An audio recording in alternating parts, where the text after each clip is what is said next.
Hello, this is Callie Respuzzi, the collections manager here at the Bennington Museum, welcoming you back to Tours at 10. And today we are looking at a wonderful artifact. This is the remains of a flag that belonged to General John Stark during the Revolutionary War. And of course, John Stark was the hero of the Battle of Bennington when the British were coming down from Canada, down the lakes, trying to reach the Hudson River to cut off New England from the rest of the colonies. Bennington was absolutely terrified, and the Vermonters wrote to the governments of Massachusetts and New Hampshire begging for assistance. And New Hampshire summoned General John Stark, and I told him that he was authorized to gather the militia, which he did, and he came across the mountains to Bennington, and with the help of the Green Mountain Boys, defeated the British just over the New York State border in Walloomsac in Hoosick, New York. And this is the flag that he, in later years, said that he had carried during the Battle of Bennington. This is the largest piece of the canton here, and the float. This is the largest piece of the float here, and then there are other pieces of it as well. And there is a rather interesting story about how it came to be in pieces. In the 1800s, flags were, of course, very important, very significant, symbolic symbols. And so what people would often do if they had an important relic like this, they would cut it into pieces so that it could be divided up. In this case, in John Stark's case, he divided it up among his children and his grandchildren. And in some cases, they ended up making little vignettes like this that has a little wisp of his hair, a piece of the flag, and then a piece of his wife Molly Stark's wedding dress too.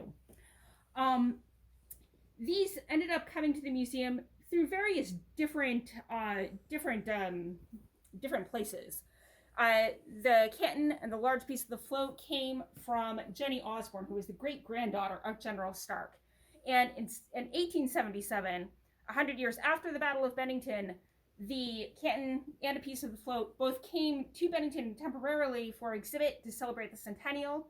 They were here again in 1891 for the centennial of Vermont statehood, and again in the sesquicentennial in 1927.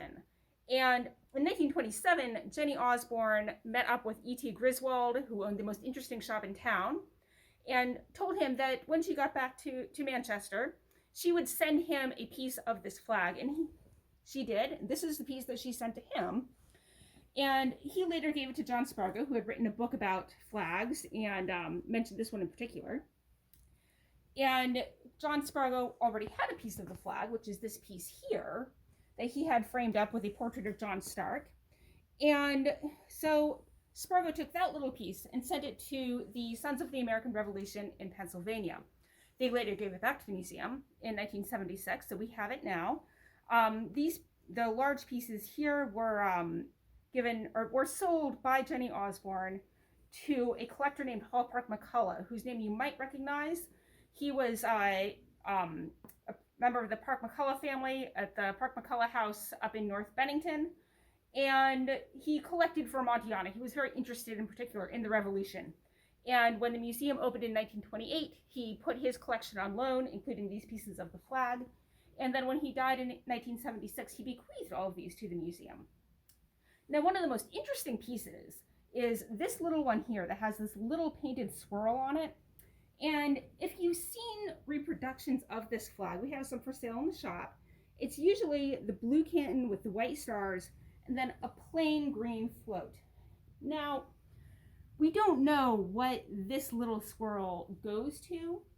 There are other examples of revolutionary flags, regimental flags that have decorations on the main part of the flag, and they're usually some kind of a symbol, either a hand with 13 arrows or other symbols that were also used in continental currency.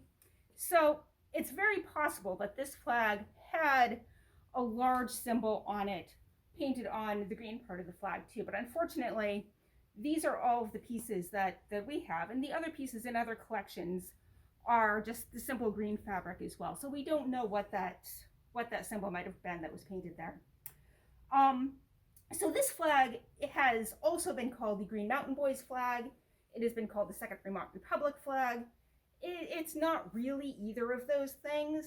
The Green Mountain Boys were at the Battle of Bennington with John Stark, so that might be, they might have fought near this flag, maybe sort of under the flag, but Stark did not command the Green Mountain Boys.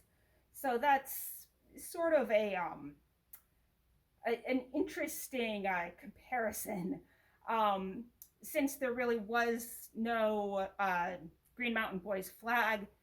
The later Green Mountain Boys and the Vermont National Guard have adopted this flag as their own, which I think is wonderful, because given that we don't really have an early Vermont flag, this is as close as we get. So it is a great artifact here at the Bennington Museum.